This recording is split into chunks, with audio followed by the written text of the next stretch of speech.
Здравейте! Днес ще ви покажа две анимации на съоръжения, подходящи за вида, поради това, че лесно могат да се направят, като се използват части от стари коли, а именно осите на колелата, алтернатори и скоростни кутии. Първото съоръжение, което виждате, представлява вертикален генератор, на който са поставени два по-малки вертикални генератора и се използва редукция във флуида. Разбира се, редукцията в флуида дава доста големи загуби, но за сметка на това съоръжението е много ефтино, тъй като електрическият генератор на алтернатора се закача механично директно към малките вертикални генератори. И по този начин става съгласуване по мощност и обороти на отнетата вятърна енергия с алтернатора или електрическия генератор на кола.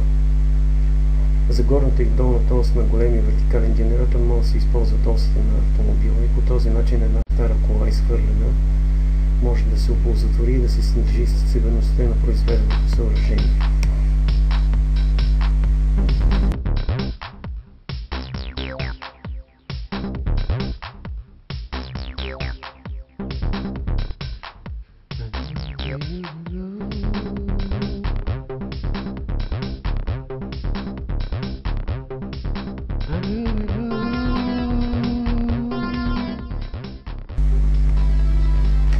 При второто съоръжение се изменя радиуса на вертикалните перки.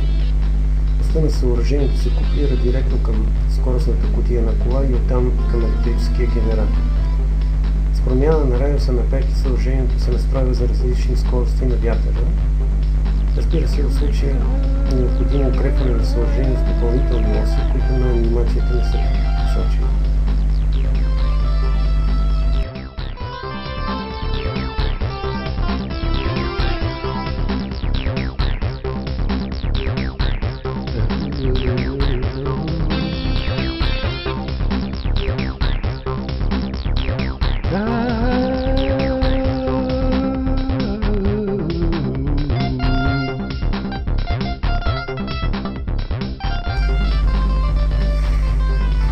Вятърна технология счита, че най-ефективно е монтажа на групови съоръжения за вятърна енергия, най-малко по 3.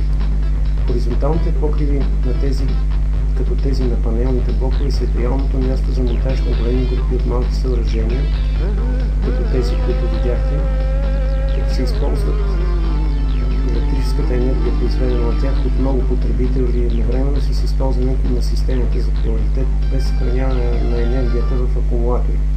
Акумулаторите са скъпо средство, малотрайно и не се изплаща използването им.